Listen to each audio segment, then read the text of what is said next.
Hey, what's up, everyone? Welcome back to another video, the episode 1 of TryHackMe series. So, I was very bored on Sunday. I was doing this room. I found it very interesting, so I thought of making a write up video on this room.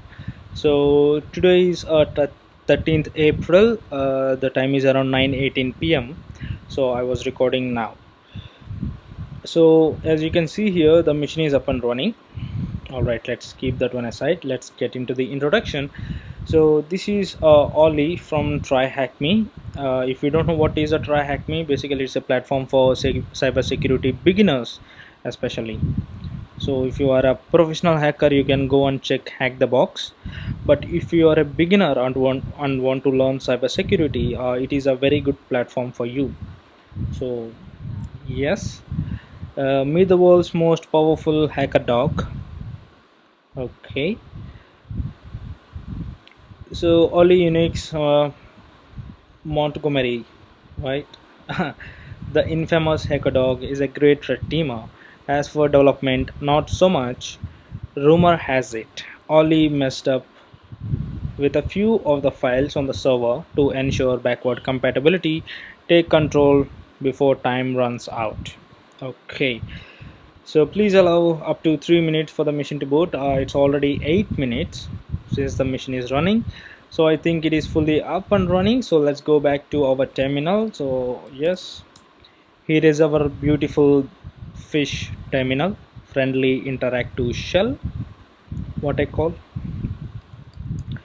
So let's go and create some directory for our machine. So it is from TryHackMe. Let's go to the YouTube. I already have this directory called YouTube. Yesterday actually I finished this recording. I recorded this complete walkthrough video, but unluckily it was corrupted, bro. Let's remove everything from here. So yeah, so before starting getting into the actual walkthrough, I want to make a note here. So this room will be very useful for bug hunters. There is something called you can really SQL injection to RCE, which we are going to perform it now. So we are going to cover some more vulnerabilities as well, so using SQL injection. So if you are a pro in SQL injection, that is very well, that is good, very nice. If you are a poor person in SQL injection, or if you don't know what is a SQL injection and want to learn something about SQL injection, I am here. Self promotion. Go to prabhasampat.com. What I'm typing, prabhasampat.medium.com, and you will find a blog saying SQL injection. So December 9th 29th 2020. So you can read this blog. If you are familiar with SQL injection, you can read this blog. So that's up to your choice. Okay, promotion is done. Let's get into the cyber security hacking, the actual hacking. So let's ping the machine. So the machine is up and running. So okay, there is no packet loss, that's good. Now let's perform a small nmap scan. Tag sc is for default scripts. Not this one. sv is for version scan, and let's copy the IP address here. Let's paste that one here. Okay, tag vv is for web voice, and tag on is for normal output, and it will write the output in the scan file. All right, so we have 22 is open, 80 is open, so both are great ports. So 22 is for SSH and 80 is for TCP. I'm sorry, yeah, 80 TCP is for HTTP, Wide Web Server, through unencrypted channel, bro. So there is a web server. Let's open Bobsuit. I'm using community edition of Bobsuit. If you are rich enough, you can use professional version, but I think community edition is fine. Even if you are a pro level hacker, you can manage with community edition. So let's open the browser, integrated browser. Yes, we have this browser. Let's paste the IP address and let's go. Let's access it. So we have some pages loading here. Yep. So this is the home page of this website. As you can see here, by looking at this website, we can say some vulnerabilities we can perform, like the page is equal to login. We can perform some local file inclusions, directory traversal, whatever we like. Those kind of attacks we can try, but it is not vulnerable. Yes, it is not vulnerable. So we have a login page. You can try SQL injection, authentication bypass, whatever you like, but still it is not vulnerable. All right.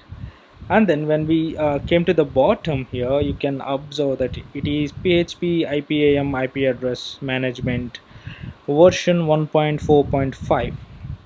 So that means it's using third-party service. All right, so they are using this service tool, let's say IP address management tool, to manage their network, like subnets, DHCP allocations, IP addresses, routes, etc, etc. So in case of problems, please contact 0day. So yes, I want to contact, but before that, you can see here is using a virtual domain, where you can add this virtual domain to your hosts file. All right, so let's do that first. Okay, we have the scan is completed. I'll get to in second. So let's sudo nano host file. Let's enter our password. Let's go to the bottom.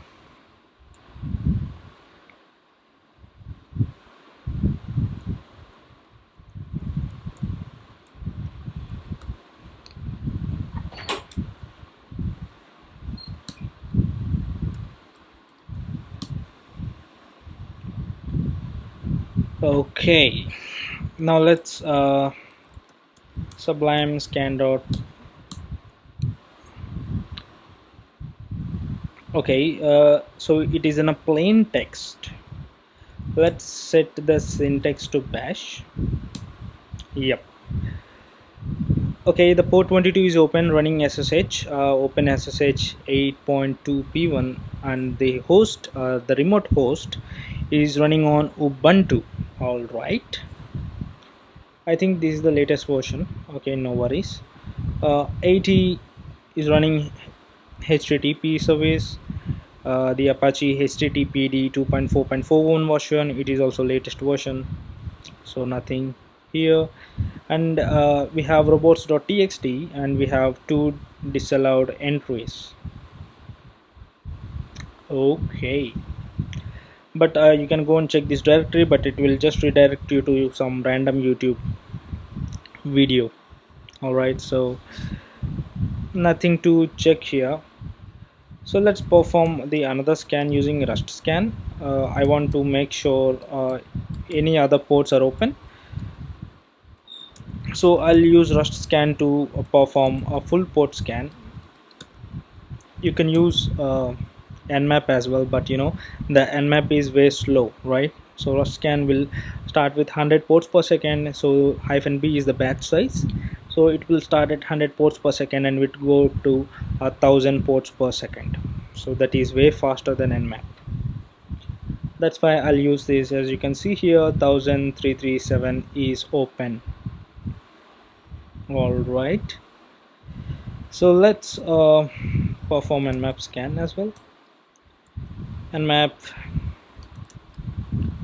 this one, I want to write it to port scan. Let's use ports 80, 22, 1337. Okay, so leave this scan. Let's leave our terminal and let's go back to the burp suite. Okay, so I have Webalizer installed. You can check those here as well. So the operating system is Ubuntu, the web server is Apache, the programming language is PHP. So no worries. So we have this IPAM, IP address management system. If we go back to here, so if it is a open source tool, whatever the PHP IPAM, so we can find the source code or directories in GitHub. So you can see here we have the source code available on GitHub. All right, so you can also perform some directory enumeration tools using dirbuster, gobuster, feroxbuster, whatever you like. I prefer feroxbuster. It is way faster and it's way you know, the Rust is Rust, right? It was written in Rust, by the way. So we have robots.txt and we have two disallowed entries. We have index.php, so we can check this file out. We have config docker.php, config disk.php, we have update file, and we have some text files, plain text files, and we have some directories as well. So you can check those directories. So first let's check this index.php first. Let me zoom in a little bit. Yes,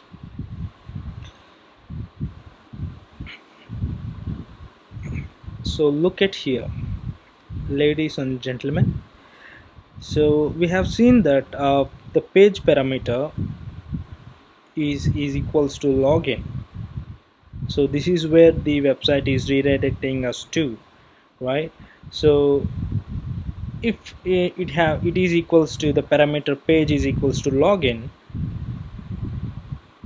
so this will require this app login index.php. So that's fine, that's good. So we cannot perform that local file inclusion because it's using require function, not include function, right? So we cannot perform that one. And the cake is set to no cache, no cache.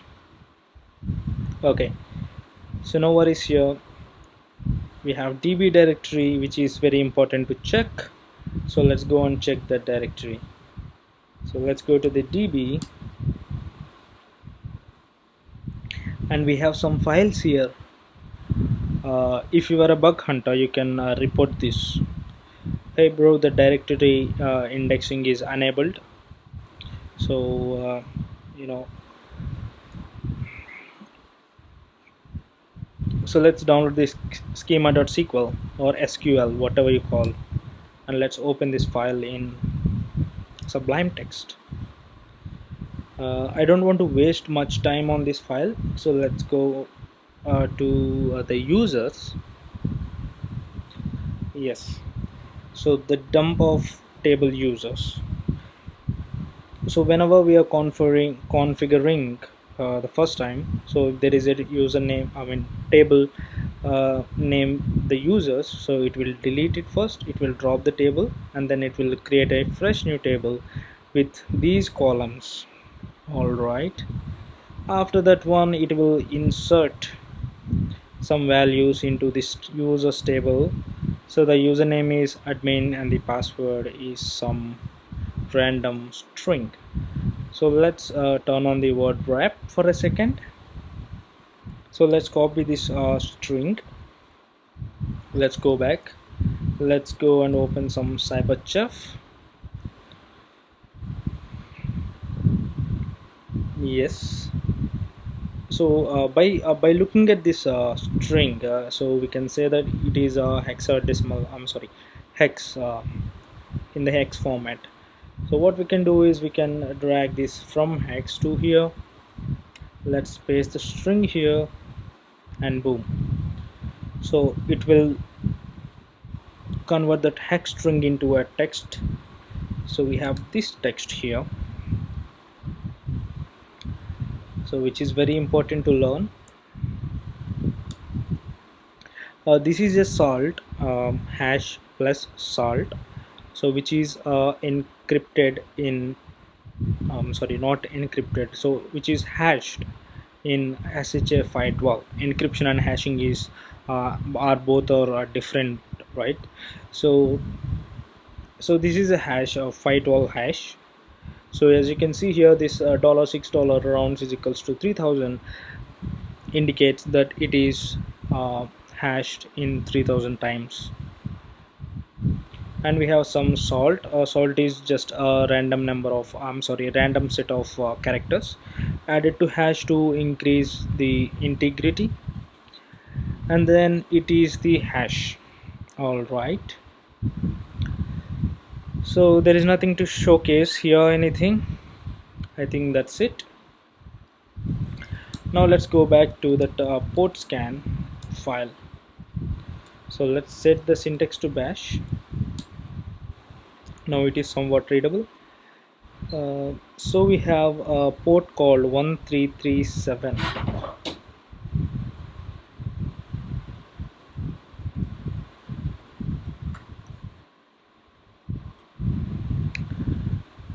Okay, I'm sorry. So 1337 saying, "Hey stranger, I am Ollie, the protector of panels, lover of the Atlas. What is your name? What's up? It's been a while. Why are you here?" Some text here. So let's connect to that port.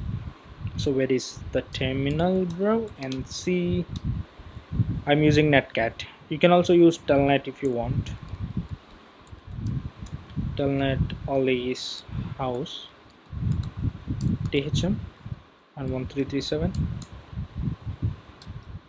You can use telnet as well, but you can also use netcat, whatever you like. So my name is Hacker. I'm here to hack you. Okay, so it says, if you can answer a question about me, I might have something for you. So what breed of dog am I? I'll make it a multiple choice question to keep it easy. The bulldog, husky, duck, or wolf. So this is a very typical question. So only the human beings with 100 IQ or 1000 IQ can able to answer. So look at this picture. So it is a bulldog breed. So you can simply type bulldog. If it is wrong, you can try it again. Okay, so we have the username and the password. So let's copy this password, let's save it in a file so that we can use it after some time. Password reuse. Okay, so where is my browser? So let's move this browser. Hello, what's happening with my laptop?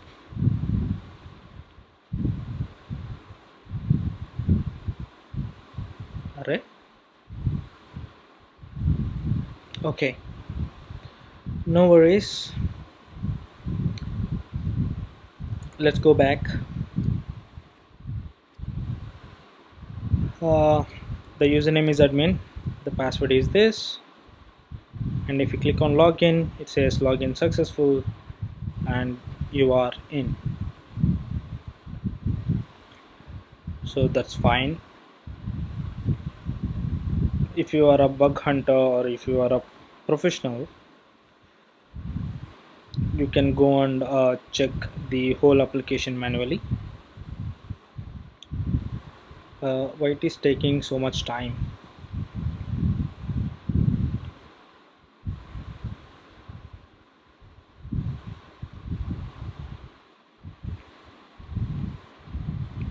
Okay, never mind. We have a bulldog here. Okay, so yes, we are in the dashboard right now. So if you are a penetration tester, hacker, ethical hacker, professional cybersecurity person, you can go and check manually, but it will take a lot of time and effort. So let's go out and let's find some exploits for this particular version. Let's see if it is vulnerable to any type of authenticated attacks. So let's try PHP IPAM 1.4.5. You can see I already searched for it, authenticated exploit, and we have this wonderful article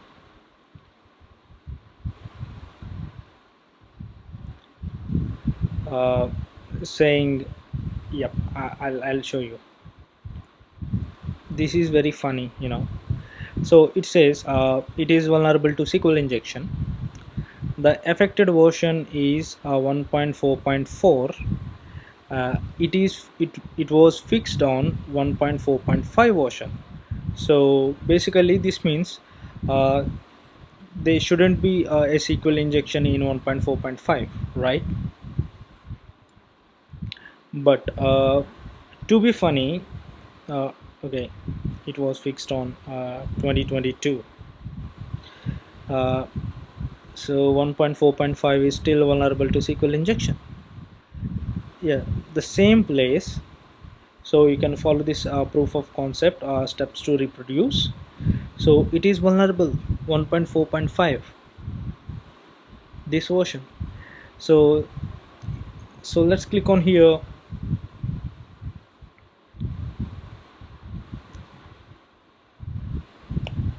This is slow. Let's click on this is the one.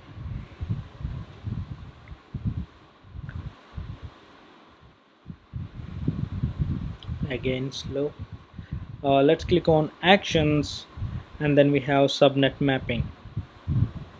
When you click on it, subnet mapping, so we'll get this beautiful pop-up.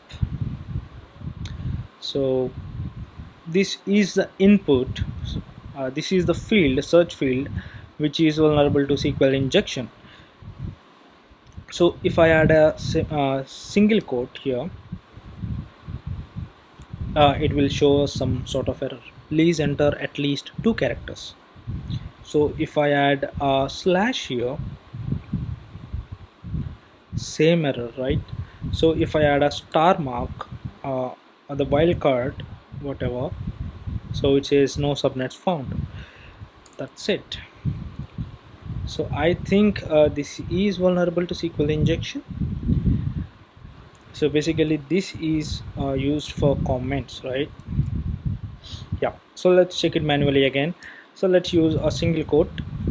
So we have an error, please enter at least 2 characters. So if I try to comment it out, so basically we use hyphen hyphen plus plus hyphen as comments in SQL, right?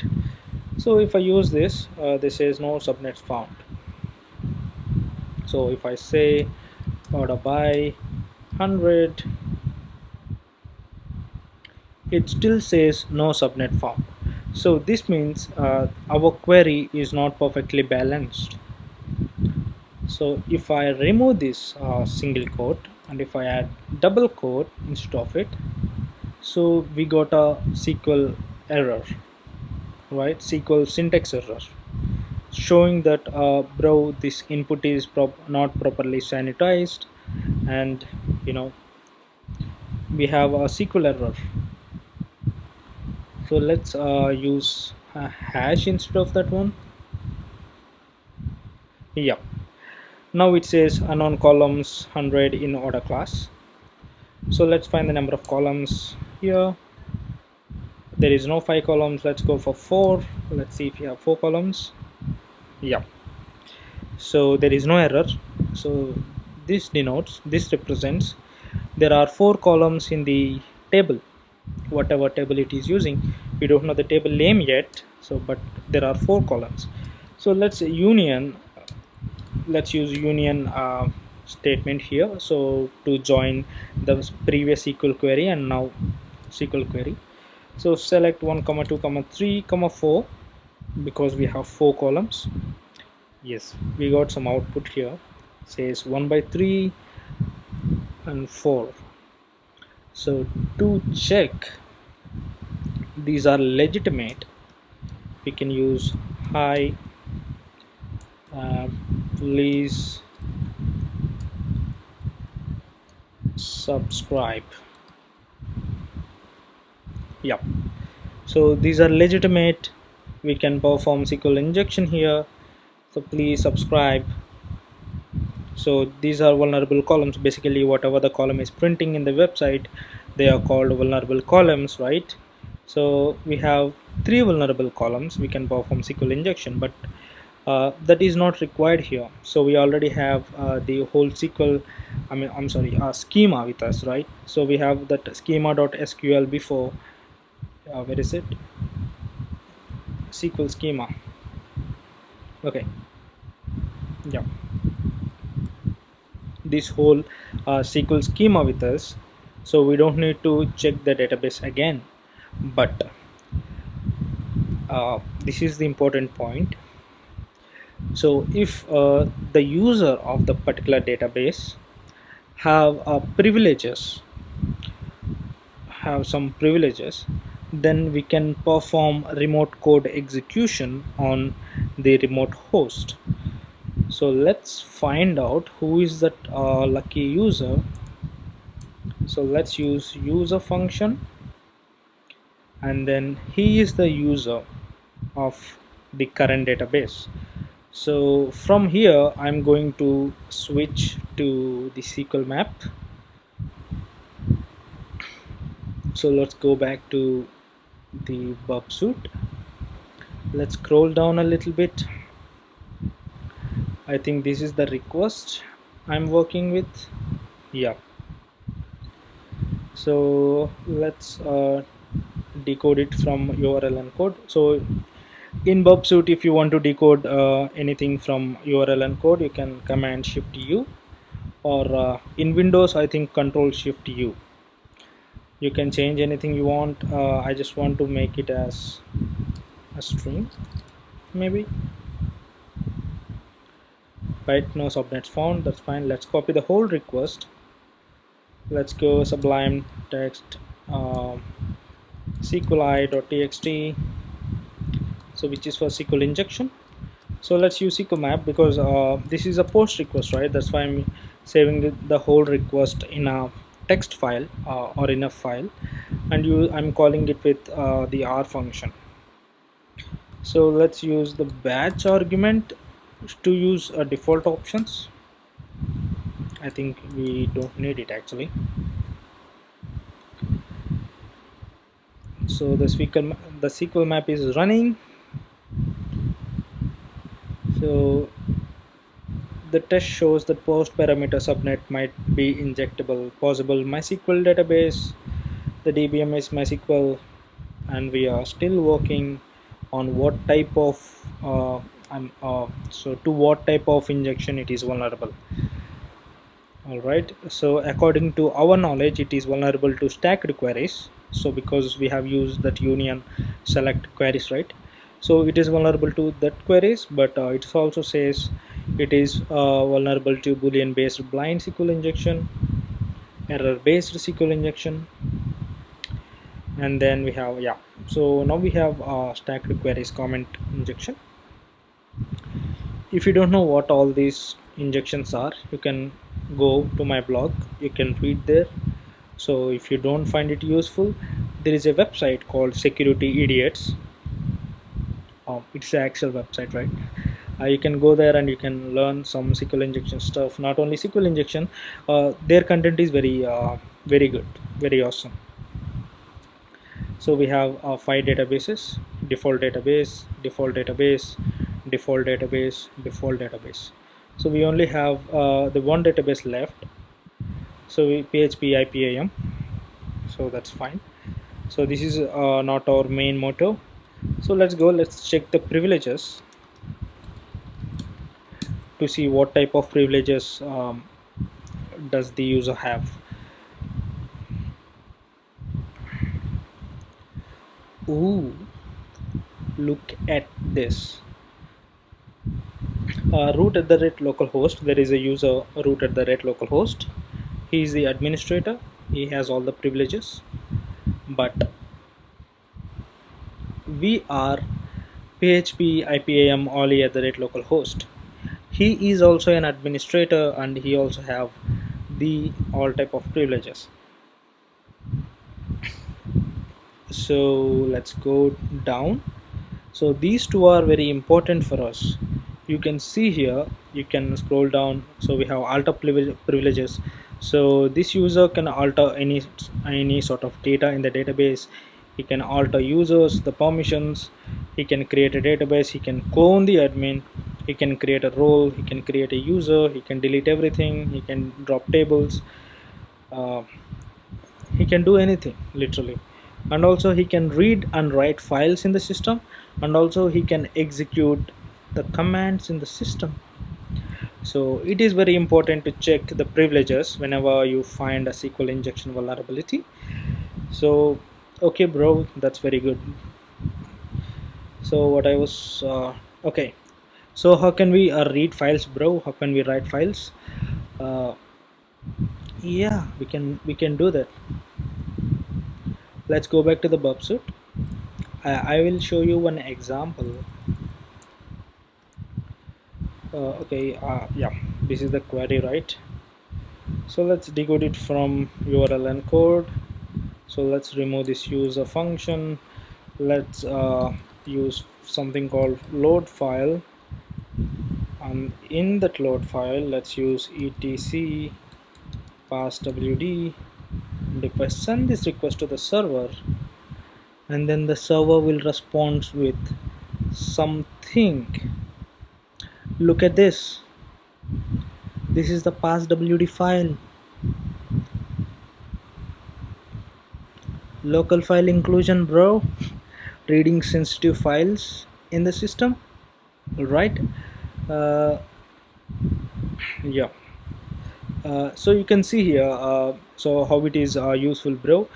So I'll show you that as well. You can see here, so we have the user. I'll use this one. Let's say file read is equals to etc passwd. I'm not very comfortable with this view, the bubset view.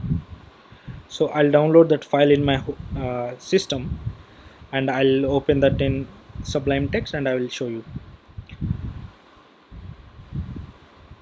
Yes.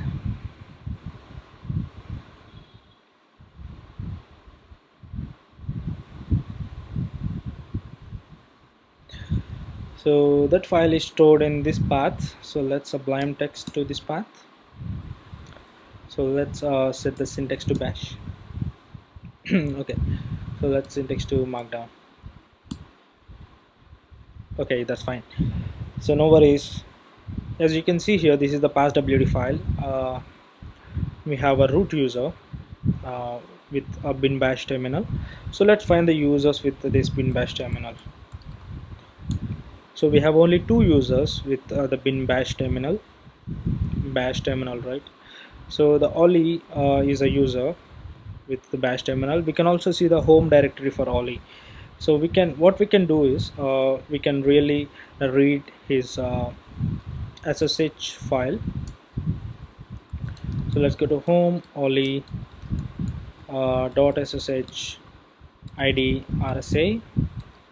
Basically it's a SSH private key which is used to connect. So if you are a person who use AWS mostly, or any online cloud service, then you will know about this IDRSA. So they will give you a private key. You don't need to use a password. So we can use this private key to connect to the system as SSH. But okay, no problem, bro. What we can do is actually we can write files. So let's try to write some file. So let's okay, so we need to convert that one into hex format. So for writing files I'll use SQL map, because we need to convert into hex format. I'm a little bit lazy in conversions, so let's write a file. So file write is equals to test.php, and the file destination, So the file destination will be depending upon the what type of server it's using. So in our case it's using Apache, so the default the directory is this. So we'll write it as test.php, but let me check if we have test.php. Oh, we don't have the test.php. So let's echo something. Hi, how are you, to test.php, and let's write that file. Yeah, and I forgot to encode it in hex format. So whatever whenever we are trying to write some files, or whenever we are trying to use some sending some strings, it is recommended to use encode them in hex format to avoid errors, escape sequences, indentation errors, whatever we have. So that's good. They said the local file test.php and the remote file have the same size. So let's go and check if we have that file here, test.php. Yeah, so ladies and gentlemen, you can see here we have that file. Oh, okay, that's good, that's very good. What we can do is maybe we can we can use some reverse shell. So let's go to the reverseshells.com. I'm using the PHP pentest monkey reverse shell. All right, pentest monkey, because you know the web server is using a PHP language, supports only PHP. Then we need to use the PHP. So this is my IP address, this is the port. We don't need to edit every time. So let's copy this page, pentest monkey shell. Let's go back to here, let's sublime text shell.php. Let's paste that one here, save it. Let's go back, let's make it as the shell.php, and then we need to change this as well to shell.php. Oh, let me see if it is recording or not. Yes, it is recording.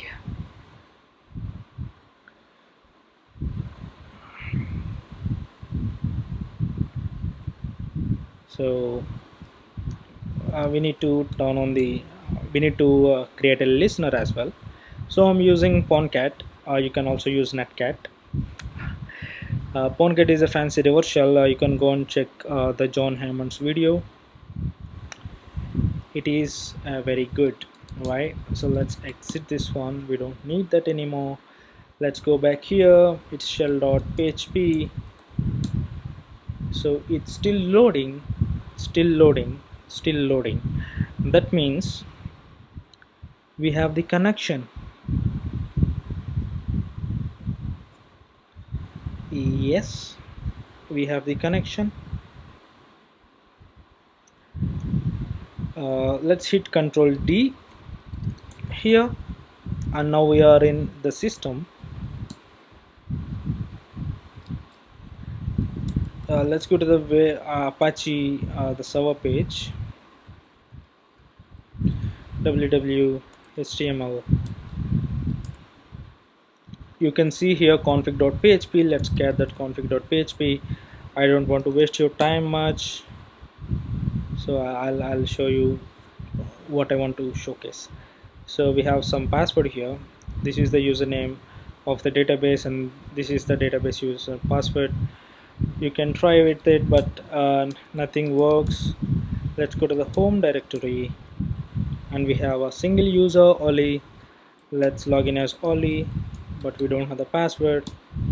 But this is called a password reuse. Let's use this password which we have found on that 1337 port, and there we go. Let's hit Control D again, and let's Control D again. Now we have this fancy bash shell. Okay, let's go to the Ollie, and then we have this user.txt. You can read it, that's fine. Now it's time for the privilege escalation part. We need to get as into the root, so we need to grab the super user privileges. This is very interesting. Now we have something. We can check the cron tabs, we can check any sort of suspicious binaries, or we can check capabilities. Probably I'll do one room which has this capability privilege escalation using a Ruby file management, file handling. So I'll definitely make a video on that. So it is something to learn, right? So we don't have binaries with capabilities, so you can use a linpiece. You can find this version, pseudo version 1.8.31. It is vulnerable, bro. This version is vulnerable. So in the previous year 2021, the researcher discovered one leap buffer overflow vulnerability in pseudo version, so which coming from years, which is hiding in this version. So you can go and check some exploits and you can get the root, but instead of doing this, we have something else. So we can monitor the processes, and if we have some permission to change the files which are which can run by root, we can get the root shell.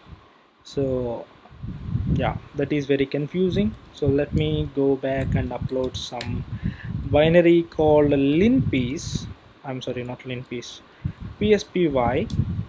Pspy is a binary, it's a tool which is used to monitor the traffic, internal processes, not the traffic, I'm sorry, internal processes. Okay bro, that's good, but are you mad? We don't have root privileges to monitor processes, right? So but pspy64 don't need root privileges, that's why it is very special. So without having privileges, it can monitor the internal processes. So that's about pspy. If you want to learn more, you can go and check some articles in the internet. Okay, why it is come on, let's upload bro. Okay, is this machine still up and running? I don't know, I was keep talking and going.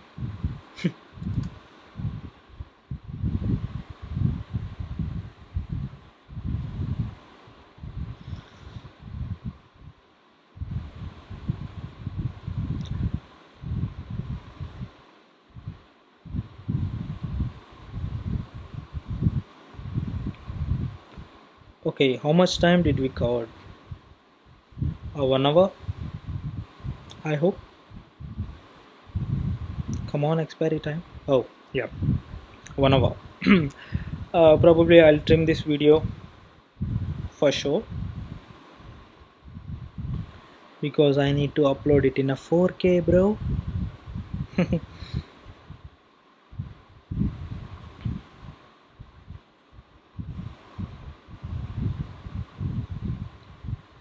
Hey, why it's taking a lot of time? Maybe it's because of my network or what? I don't know why my Wi-Fi is not working. I'm working with my personal mobile hotspot. Problems everywhere, problems. Let's do that again. Let's upload it, the pspy again.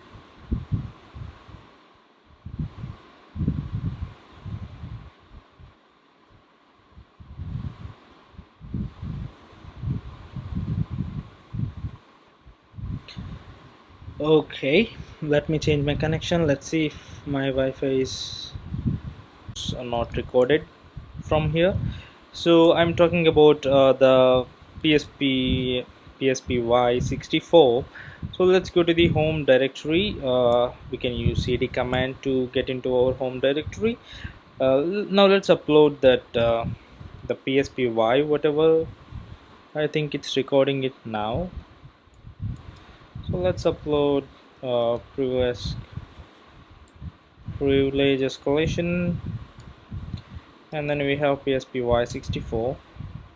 Let's upload the tool.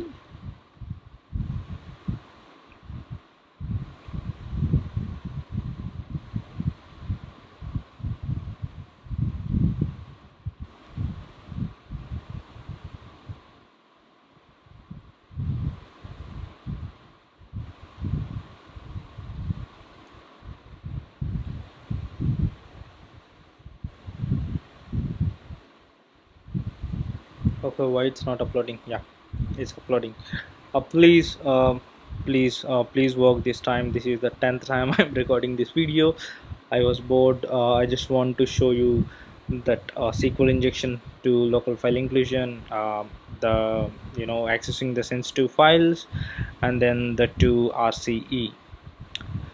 So I want to show this one, showcase this one. Yeah, knowledge sharing, bro.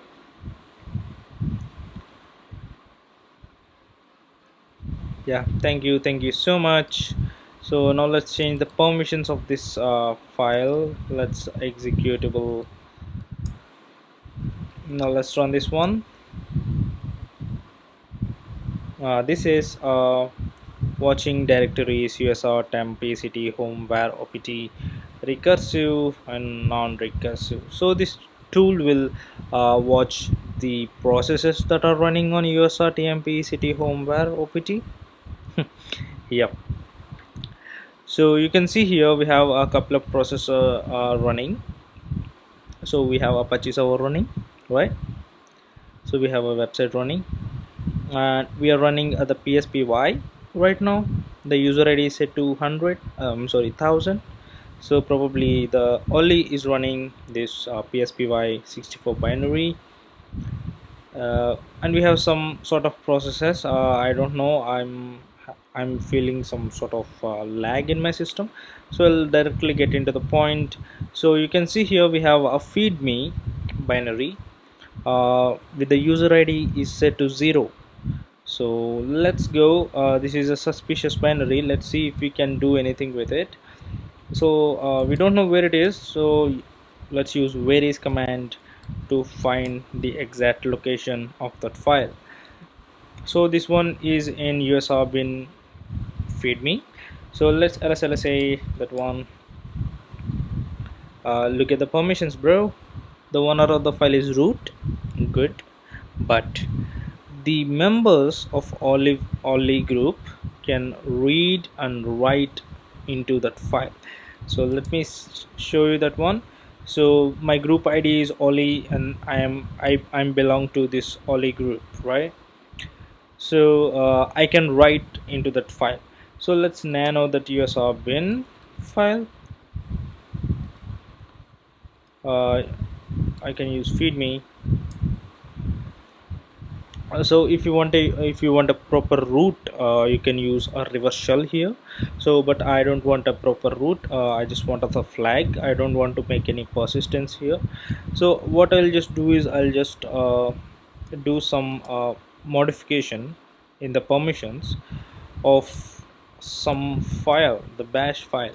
So 477 denotes that giving a suid permission, with 777 saying that anybody, any user, guests, anyone in the system can read, write and execute that file, that is none other than bin bash. So this changes the permission of this bin bash binary to anyone can execute it as root, anyone can run it as a suid, and anyone can read it, anyone can write it, anyone can execute it. Well, let's save this file and let's wait for that binary to run. Actually, it's not bash, it's bash. So I'll just refresh it. Let's refresh it again. I'm just watching that the lslsa bin bash to see if we if we if we if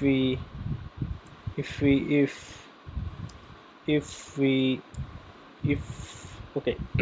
I'm sorry, where is that, bro? Okay, still, yeah. See, there is a change of color. That's what I want, the color change. Yeah. Look at the permissions. So the first one, this one, having read, write, execute permissions to the root user, and the users in the root group can read and execute this file. The other users outside of that group can read and execute. But now the group, I'm sorry, the root user can read, write suid, right? And then we have any the root user, any users in the root group can read it, write it, execute it.